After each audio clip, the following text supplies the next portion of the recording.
భాగంలో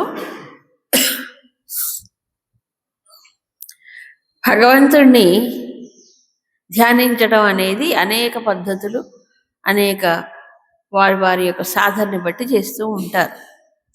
దానికి కొన్ని సూచనలు కూడా ఉపనిషత్తు ఋషులు మనకి సూచించారు. ఎక్కడ చూడాలి భగవంతుణ్ణి? సర్వవ్యాపకుడే, సర్వవ్యాపకుడే అంతటా ఉన్నాడు.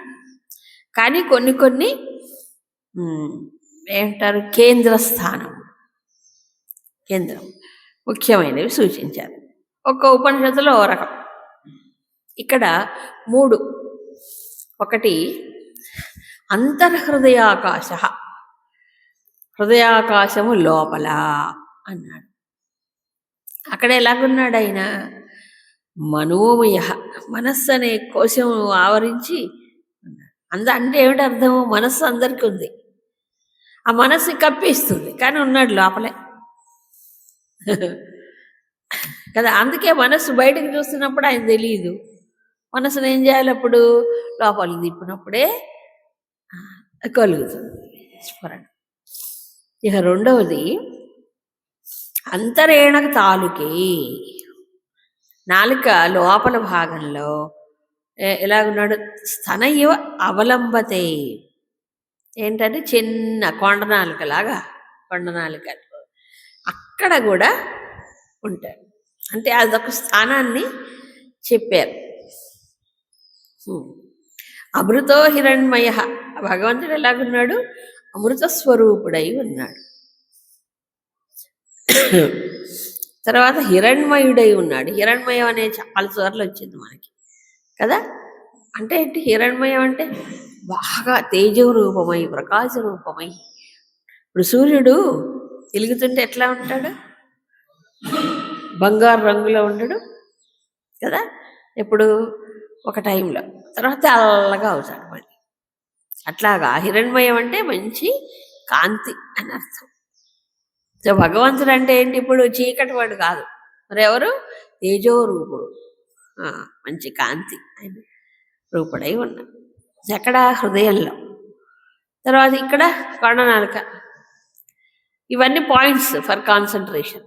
ఇంకోటి ఏమిటి?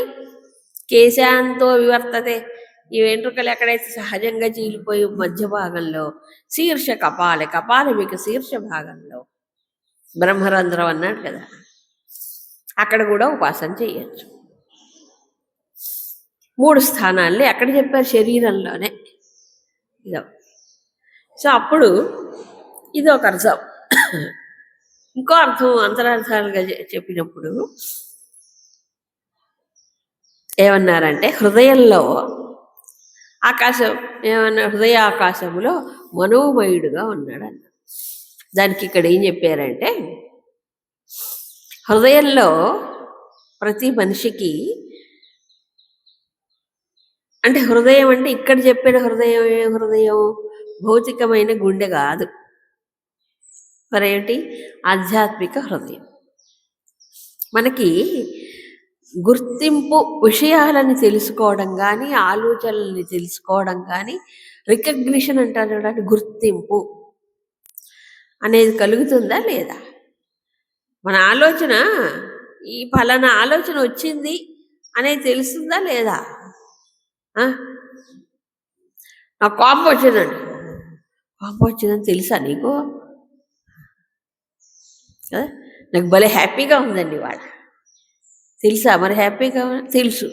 తెలియకపోతే అనుభవమే కాదు, అవునా కాదా? కాబట్టి ఆలోచనలు ప్రతిసారి మనం ఏం చేస్తున్నాము? రకరకాల ఆలోచనలు, భావాలు తెలుసుకుంటున్నాం.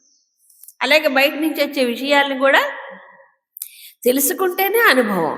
తెలుసుకోకపోతే, ఇప్పుడు మన గాఢ నిద్రపోయామండి, అప్పుడు మనకేం తెలియదుగా, ఎందుకు? ఒళ్ళు మర్చిపోతాం, ఇంద్రియాలు పనిచేయవు, ఏముంటాయి, మనసు కూడా పనిచేయవు. అంటే మనసు తర్వాత స్వప్నంలో పనిచేస్తుంది. నిద్రపోయినప్పుడు మీకు వచ్చి పూలదండ వేసారు ఎవరు, అప్పుడు ఆ పూలదండ వేసితే వచ్చిన ఆనందం తెలుస్తుందే? ఆనందం కలగదు. ఎందుకు కలగదు? నాకు తెలియదు. నాకు తెలియకపోతే అనుభవమే లేదు. సో ఇప్పుడు ప్రతిదీ కూడా జాగ్రత్తలో కానీ, స్వప్నములో కానీ, సుషుప్తిలో కూడా. సుషుప్తిలో ఏం తెలుసు? ఏం తెలీసా సుషుప్తిలో? నేను ఆనందంగా ఉన్నానే అనుభవము అప్పుడు తెలియదు, కానీ తర్వాత గుర్తిస్తాడు. అనుభవం అయితే ఉంది, తర్వాత చెప్తాడు. అప్పుడు ఎందుకు చెప్పడు సుషుప్తిలో? ఎందుకంటే మనసు బుద్ధి ఇవన్నీ నిద్రపోయాయి కాబట్టి. సో ఇప్పుడు చూడండి, మనసు కంటే, బుద్ధి కంటే, ఇంద్రియముల కంటే, శరీరము కంటే వేరుగా గుర్తించేటువంటి ఒక అంశం మనలో ఉంది. ఉందా? ఎక్కడుంది అది?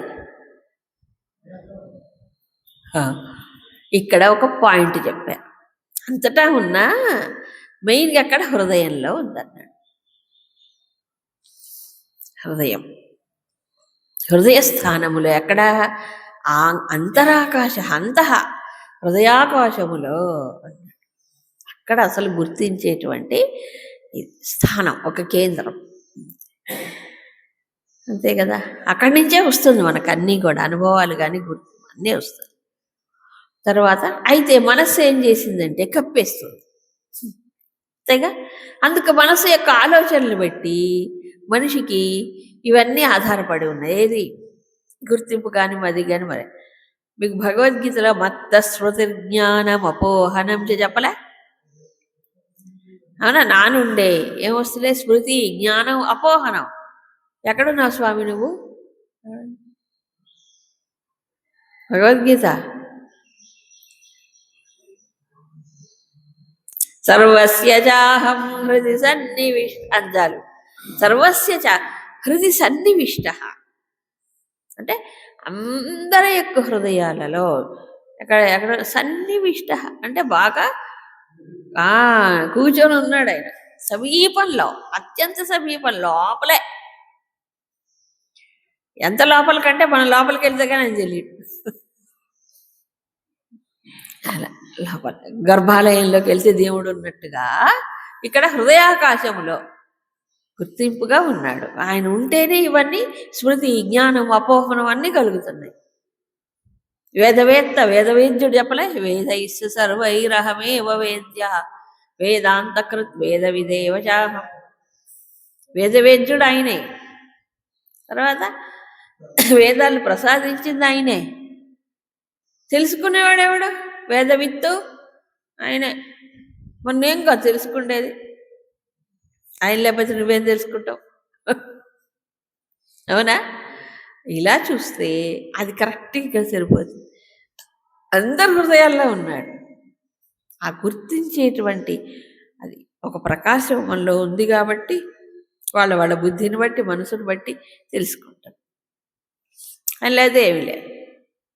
ఇదొకటి. రెండవది ఏమన్నా ఈ కొనడానికి దీనికి ఒక అర్థం స్తన ఇవ అవలంబతే. స్తన అన్నదానికి ఒక అర్థం చెప్పారు. ధ్వని. ధ్వని మనం మాట్లాడుతున్నప్పుడు ఏం పుడుతుంది? ధ్వని పుడుతుంది. పుట్టట్లా?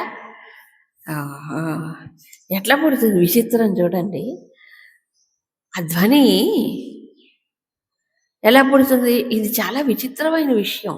ఇప్పుడు తీగలు మీటితే వీణకి కానీ ఇంకా వీటికి ఏమవుతుంది? శబ్దం వస్తుంది. అంటే ఒకదాన్ని తాకినప్పుడు ఇది ఒక శబ్దం. ఏదైనా రెండు కలిసినప్పుడు ఏమవుతుంది? శబ్దం వస్తుంది. అట్లా పుడుతుంది ప్రకృతిలో ఎక్కడైనా. బట్ మన లోపల నుంచి కూడా ఏమొస్తుంది? ధ్వని పుడుతుంది. ఎట్లా పుడుతుంది? ఎట్లా పుడుతుందండి? ఈ వాక్కు అనేది ఒక విచిత్రమైన సిస్టమ్. మనం దానికి మనిషి దాన్ని గుర్తించలేడు. కానీ మాట్లాడడం అలవాటు అయిపోయి అసలు వాక్కు ఎలా పుడుతుంది? ఎన్ని అంశములు దీంట్లో కదులుతున్నాయి. స్వరపేటిక ఉంది. ఎట్లాగైతే వీణకి తీగలు ఉన్నాయో మనలో కూడా ఏముంది? ఓకల్ కార్డ్స్ అంటారు వాటి. ఇంగ్లీష్లో ఏమంటారు, తెలుగులో ఏమంటారు? ఓకల్ కార్డ్స్ ఉంటాయా? కార్డ్ అంటే తీగలు. ఎవరు మీటుతున్నారు దాన్ని? మామూలు ఇది వీణకైతే మీటాలి. ఇక్కడ కదా, అది సహజంగా జరిగిపోతుంది. ఈ నాలుక కదులుతుంది, దంతాలు కదులుతాయి, దవడ కదులుతాయి, అవునా కదా. ఈ స్వర ఇదేంటి, ఇది కూడా అది ఎవరో మీటినట్టుగా ధ్వని పుడుతుంది. అయితే మామూలుగా అన్ని ప్రాణులకి ధ్వని ఉంది, శబ్దం చేసే శక్తి ఉంది, మానవుడికి మాత్రం వాక్కు ఉంది. లేదా వాక్కు, మాట, పలుకు ఎవరికి ఉంది? మానవుడికే ఉంది. జంతువులు మాట్లాడవు, పలకలేవు, శబ్దాలు చేస్తుంటాయి. కాబట్టి ఇది కూడా భగవంతుడి యొక్క ఏమిటి, విభూతి. సో వాక్కులో ధ్వని పుట్టించే ఆయన. కాబట్టి వాక్కు కూడా అందుకే మనకి వాగ్దేవి. చూడండి అమ్మవారిని ఎలా ఉపాసిస్తారు, వాగ్దేవి, వాక్కుకి అధిపతి, వాణి. ఆమె కూడా దేవియే. అంటే ఎవరు? పరమాత్మే ఆ స్వరూపంలో అక్కడ ఉన్నాడు. కాబట్టి వాక్కును కూడా ఏం చేయాలట? ఏం చేయాలి? ఉపాసన చేయాలి. వాగ్దేవిగా, వాణిగా ఉపాసన చేస్తే వాళ్ళకి మంచి వాక్కు వస్తుంది. అసలు వాక్కుని గురించి పట్టించుకోరు, దాంట్లో ఒక దివ్య భావనే ఉండదు అనుకోండి. నా ఇష్టం, నా వాక్కు, నేను ఎట్లయినా మాట్లాడుతున్నా, నా వాక్ స్వాతంత్రం ఉంది, వాక్ స్వాతంత్రం ఉంది కదా అని ఏదైనా మాట్లాడితే పళ్ళు రాలిపోతాయి. అంతేకాదు, చూడండి మామూలుగా భగవద్గీతలో వాక్ సంయమనం గురించి చెప్పాడు. వాచక తపస్సు చెప్పలే? వాచక తపస్సు ఏమన్నాడు? స్వాధ్యాయం, సత్యం, ప్రియం, హితం, అనుద్వేగకరం చెప్పాడు. ఇదంతా తపస్సు. సో తపస్సు వల్ల ఏం జరుగుతుంది? ఇక్కడ నియంత్రించబడుతుంది వాక్కు. తపస్సు అంటే నియంత్రించడం. సో వాక్కు నియంత్రించబడ్డప్పుడు దానికి శక్తి ఏమవుతుంది? మరి మహాత్ములు, ఋషులందరూ కూడా ఈ నియంత్రణ చేయగలిగారు కాబట్టి వాక్కుని, వాళ్ళలోంచి దివ్యమైనటువంటి ఏమొచ్చాయి? శాస్త్రాలు వచ్చాయి, మంత్రాలు వచ్చాయి. రాలేదా? అంతేకాదు, వాళ్ళు ఒక మాట ఎవరినైనా అంటే వాళ్ళకు కోపం చూపించాలనుకున్నప్పుడు, వాడు తప్పు చేస్తే శిక్షించాలనుకున్నప్పుడే కర్రబెట్టి కొట్టరు, కత్తిపెట్టి నరకరు, ఓ శాపం ఇస్తే అయిపోతుంది. అయిందా లేదా? మన పురాణ ఇతిహాసంలో చదువుకోలే? ఒక మాట అంటే ఎట్లా అయిపోయిందండి. ఇప్పుడు ఇవాడు మాటకి శక్తి ఉందా లేదా? నువ్వు బండరాయి అయిపోయి బండరాయి అయిపోతుంది వెంటనే. నువ్వు బ్రహ్మరాక్షసు అయిపోతారు వాళ్ళు అక్కడ. ఎలాగైపోతుంది? ఒక మాటకి మన అందరూ మాట్లాడతారు కాదు కాదే, వీళ్ళు శాపము కావచ్చు, అనుగ్రహం కావచ్చు. అంటే ఏంటి? ఎందుకు వచ్చింది ఆ శక్తి? వాళ్ళు ఏం చేశారు? తపస్సు చేత ఈ వాక్ శక్తిని నియంత్రించారు. అందుకు ఏమవుతుంది? దానికి శక్తి. ఏదైనా అంతే, ఏ ఇంద్రియమైనా, మనస్సు అయినా, అన్నిటి లోపల శక్తి ఉంది కదా, పరమాత్మే ఉన్నాడుగా. కాబట్టి దేన్ని నియంత్రిస్తే మనిషికి దానిపైన ఒక శక్తి, కమాండ్ వస్తుంది. అందుకే పెద్దలు, మహాత్ముల్ని ఏం చేయాలి? జాగ్రత్తగా ఉండాలి వాళ్ళ దగ్గర. అవునా? వాళ్ళకి క్రోధం తెప్పించేలాగా, కోపం తెప్పించేలాగా, నొచ్చుకునేలాగా చేయకూడదు పనులు. అవునా?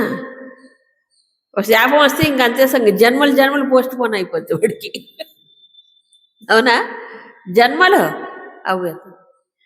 అందుకు ఋషులు, మహాత్ములు అలాంటి వాళ్ళ దగ్గర ఏం చేయాలి?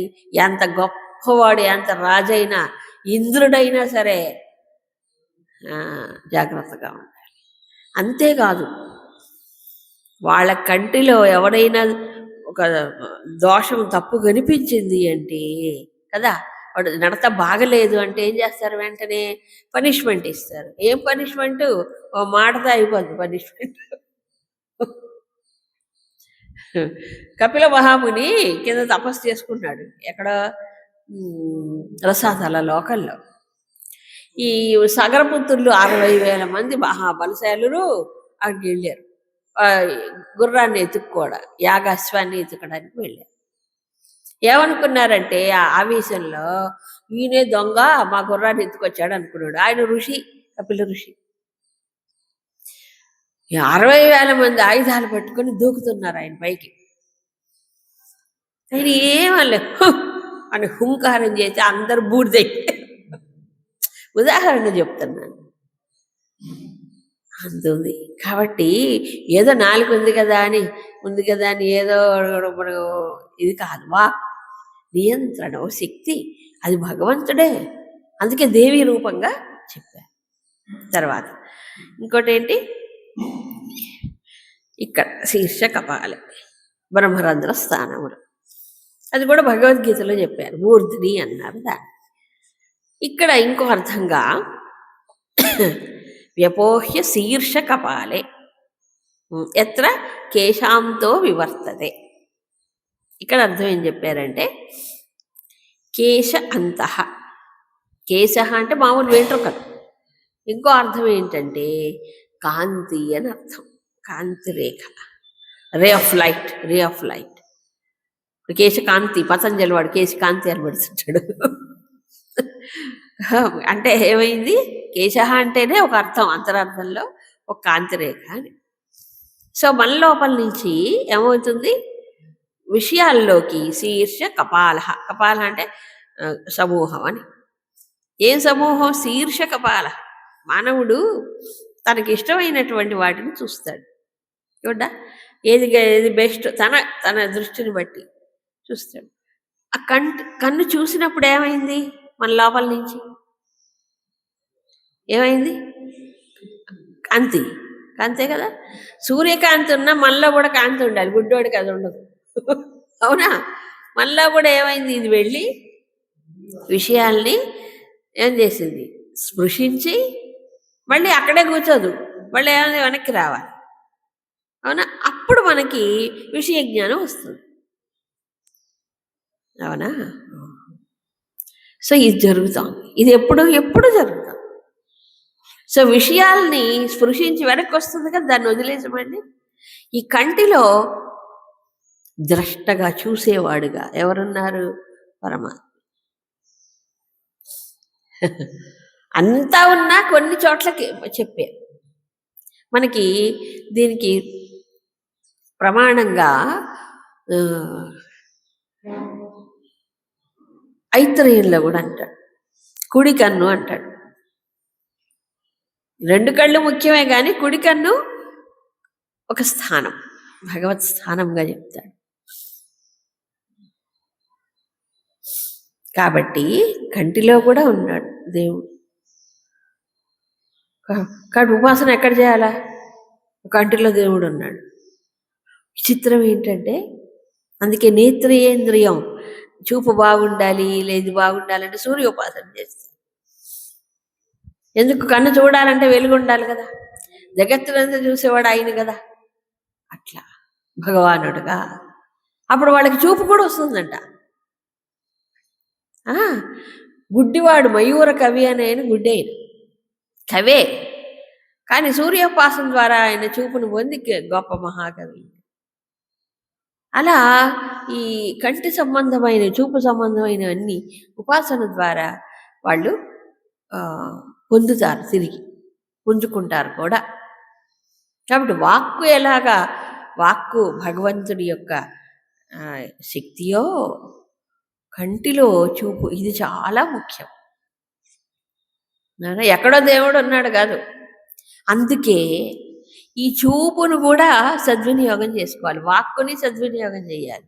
ఇప్పుడు ఏదేదేదో అనవసరంగా కాదు మాట్లాడుకో, ఎనర్జీ అంతా ఏమైపోతుంది, భగవంతుడు ఇచ్చిన శక్తి వృధా అయిపోతుంది కదా. అట్లాగే చూపు కూడా ఏది పడుతుంది ఎక్కడ పడితే చూడకూడదు, నియంత్రించాలి. అది భగవంతుడి యొక్క శక్తి. కళ్ళు ఉన్నాయి కదా అని ఊరికి అదే పనికిరానివన్నీ చూడటం. అవసరమైనప్పుడు చూడాలి, అవసరమైనవి చూడాలి. గాంధారి ఎగ్జాంపుల్ చూడండి, ఆవిడేం గుడ్డిది కాదు, కంటి చూపు ఉంది, భర్తకు లేదు, అంధుడు. కాబట్టి ఒక పాతివ్రత్యం అనే ఒక సిద్ధాంతాన్ని, వ్రతాన్ని ఆధారంగా చేసుకుని ఆమె తనకు తానుగా విధించుకుంది వ్రతం. ఏమిటి, ఆయన చూడని లోకం నాకెందుకో అనుకుంది. అనుకొని ఏం చేసింది ఆవిడ, కంటికి గుడ్డ కట్టుకుంది. ఈ రోజుల్లో అయితే పిచ్చి అంటారు. ఈ రోజుల్లో అయితే పిచ్చి అంటారు. అది వ్రతం, అదొక నియంత్రణ కదా. అందుకని అలా నియంత్రించడం వల్ల ఏం జరిగింది, ఆవిడకి చూపు ఉన్నా చూడలేదు. అప్పుడు ఏమైంది చెప్పండి, శక్తి పెరగలా కంటికి? ఎంత శక్తి పెరిగింది, ఆవిడ చూపుతో దుర్యోధనుడికి వజ్ర శరీరం వచ్చేసింది. కథ ఉంది కదా మహాభారతంలో. మరి కొంతమంది చూపుతోనే కాల్చేస్తారు, అది కూడా ఉన్నాయి. ఎట్లండి చూపులో శక్తి ఎట్లా వస్తుంది అంటే ఉన్నది ఒకటే పరమాత్మ అన్ని ఇంద్రియాల్లో వెనక. ఎవరు దేన్ని నియంత్రణ చేస్తే దాంట్లో ఉన్నటువంటి శక్తి ఏమవుతుంది, ఉద్దీపనం అవుతుంది, అంతే. కాబట్టి ఉపాసన. అందుకు ప్రతి ఇంద్రియముల చలనము, కదలిక, ఇవన్నిట్లో ఉన్నాడు లోపల. వాటిని నియంత్రించడమే గొప్ప సాధన.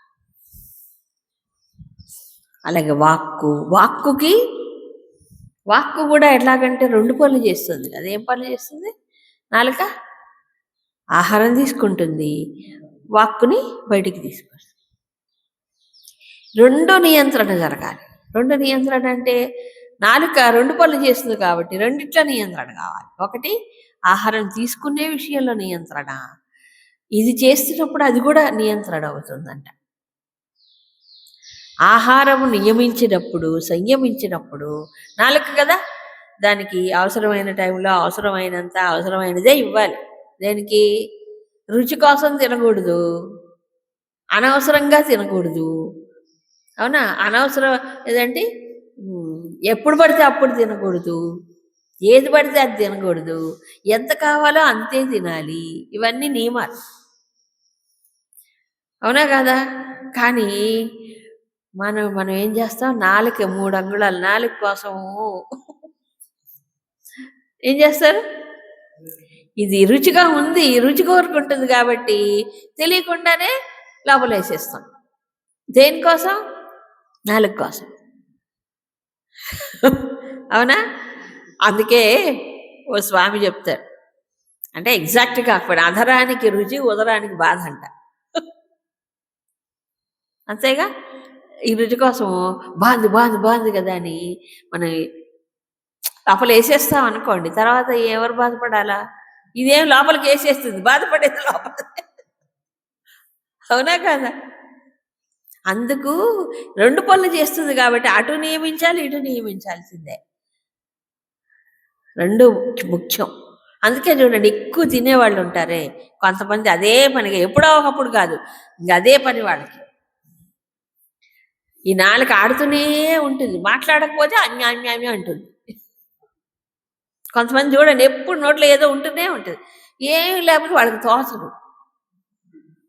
ఎప్పుడో ఒకసారి పాపం టెంప్టేషన్ లోన్ అవటం కాదు, ఎక్కువ అది అలవాటు అయిపోతుంది. వాళ్ళు ఏదో ఒకటి వేసుకుంటూనే ఉంటారు. ఎక్కువ తినేవాళ్ళని చూడండి, వాళ్ళకి కంట్రోల్ ఉండదు.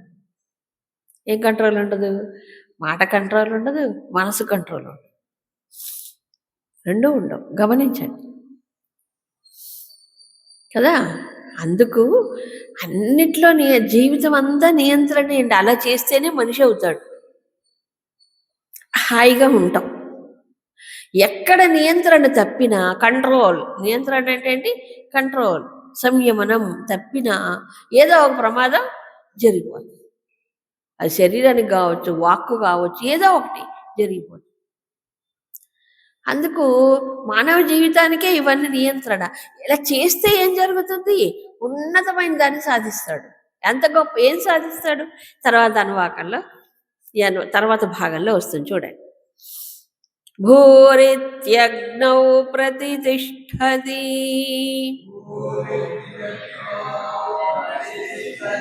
భువ ఇతి వాయౌ సువరిత్యాదిత్యే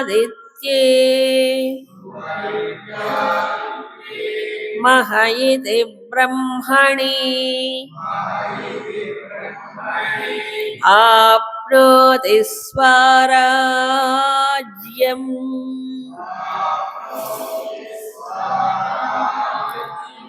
ఆప్నోతి మనసస్పతిం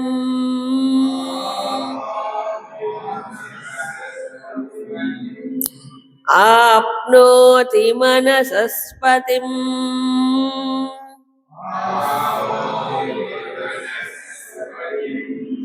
వాక్పతిశ్చక్షుష్పతిః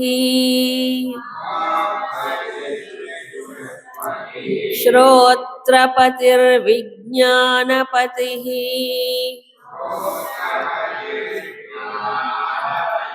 ఏతత్తతో భవతి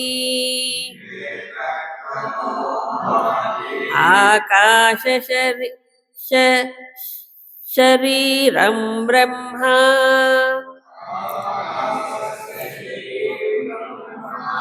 సత్యాత్మ ప్రాణారామం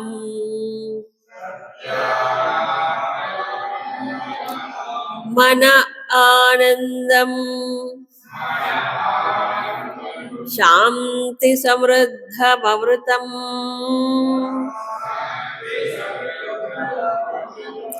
ఇతి ప్రాచీన యోగ్యోపాస్వ.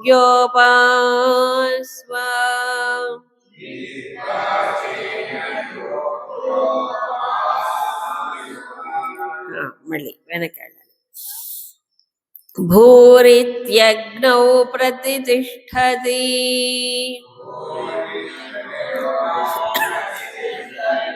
భువ ఇతి వాయౌ సువరిత్యాదిత్యే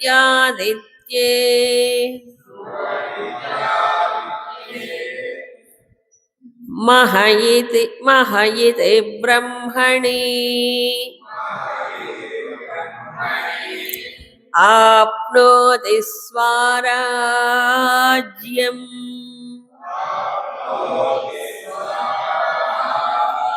ఆప్నోతి మనసస్పతిం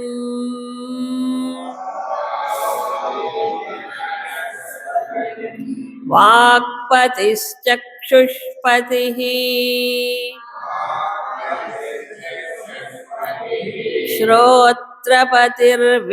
శ్రోత్రపతిర్విజ్ఞానపతిః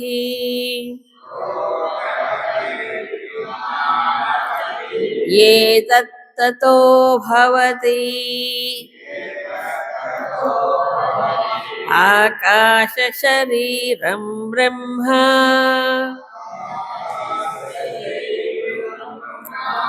సత్యాత్మ ప్రాణారామం మన ఆనందం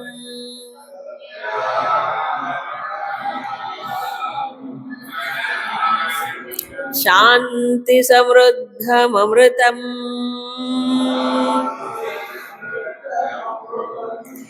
ఇతి ప్రాచీన యోగ్యోపాస్వ.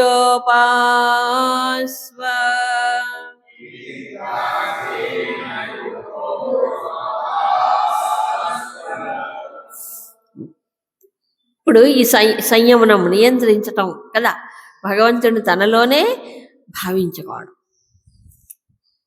తనలోనే. ఇక్కడ ఒక్కొక్క విషయం చెప్పారు. మీరు మహాన్యాసం చదువుతుంటే, మహాన్యాసం గురించి చెప్పుకున్న మహాన్యాసం. న్యాసం అంటే ఏంటి? ఉంచటం. ఉంచటం ఏంటి? ఉంచటం మనలో అంటే మానవుడి యొక్క శరీరములో, మానవుడి చుట్టుపక్కల అంతా కూడా ఏం చేస్తున్నాడు? భగవంతుణ్ణి తన భావన ద్వారా నిలుపుతున్నాడు. భావన ద్వారానే న్యాసం.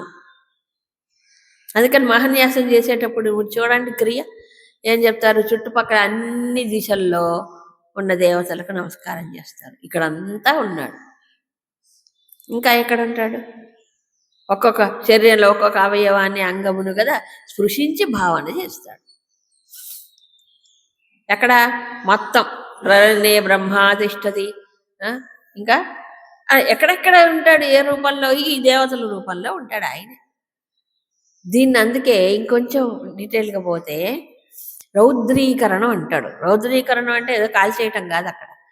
అంటే పూజ చేసేటప్పుడు ఎగ్జాంపుల్ చెప్తున్నా ఇది నేను. రుద్రాభిషేకం చెయ్యాలి. దానికి ఏముంటుంది శాస్త్రం? నా రుద్రో రుద్రపరిచేయదు. అంటే రుద్రుడు కానివాడు రుద్రుడిని పూజ చేయకూడదు. వామ్మో అదేంటి? అంటే ఏంటి? వీడు రుద్రుడు అవుతేనే రుద్రుడిని పూజ చేయాలి. అంటే ఏమవాలి? జీవుడు కూడా అప్పుడు తాత్కాలికంగా ఆయన తనలో భగవంతుడిని ఏం చేస్తున్నాడు? భావన ద్వారా నిలుపుకుంటున్నాడు. ఈ పూనకం కాదు, ఆవేశం కాదు. మామూలుగా పూనకాలు వస్తుంటాయి కొంతమందికి, అలాంటి కాదు ఇది. మరేమిటిది?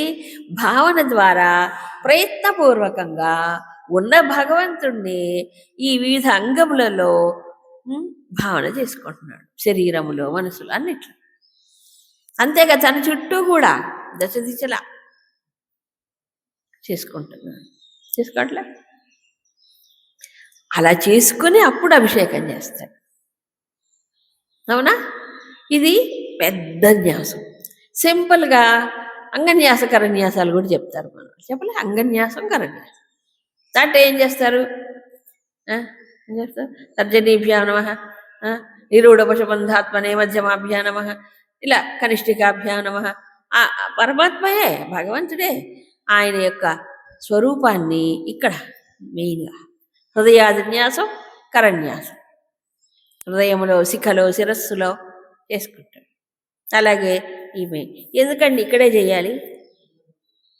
దీంట్లో ఎంత ఉంది తెలుసా? ఇప్పుడు ఏమిటంటే ఒక వైద్యం కూడా ఉంది కదా చేతిలో, ఆక్యుప్రెషర్. అవునా? ఆక్యుప్రెషర్ అంటే ఏంటి? వీటిల్లో మొత్తం శరీరానికి కనెక్ట్ అయి ఉంటాయట, పాదాలకి, చేతులకి. సో న్యాసం చేసేటప్పుడు అందుకే న్యాసంలో ఏం చేస్తున్నాడు? దివ్య భావాన్ని ఉంచుకుంటున్నాడు. అదే డ్యాన్స్ లాగా చేయకూడదు దీన్ని. భావనతో ముద్రలు కూడా చెప్పారు చూడండి. ముద్రలు కూడా ఉన్నాయి కదా, దాని ప్రభావం కూడా ఉంటాయి. ఇవన్నీ నిజంగా సైన్స్ అండి, చాలా లోతైనటువంటి విషయాలు. కానీ ఏం జరుగుతుంది దానివల్ల? ఒక్కొక్క ముద్రకు ప్రభావం ఉంటుంది కదా. అందుకని ఏం చేస్తారు? తనలోనే భావన చేసుకోవాలి. అలాగే మనం ఇంకో ఎగ్జాంపుల్ చెప్తాం. కవచం కవచాలు, శివ కవచం, రామ కవచం, దేవి కవచం, పురాణాల్లో మనకి ఉంటాయి, వింటూ ఉంటాం కవచాలు. అజ్ఞానంలో ఏమనుకుంటాడు? కవచాలు దేవుడికి అనుకుంటాడు కదా. ఒక మూర్తిని ప్రతిష్ఠింపజేసి దేవాలయాల్లో ఏం చేస్తాడు? బంగారు కవచం చేయించామండి దేవుడు, వెండి కవచం చేయించామండి. కవచాలు దేవుడికి చేయించి వీడు ఊరుకుంటుంటాడు. కవచం కావాల్సింది ఎవరికి? ఎవరికి కావాలి ప్రొటెక్షన్? దేవుడికే, జీవుడికే? జీవుడికి కావాలి ప్రొటెక్షన్.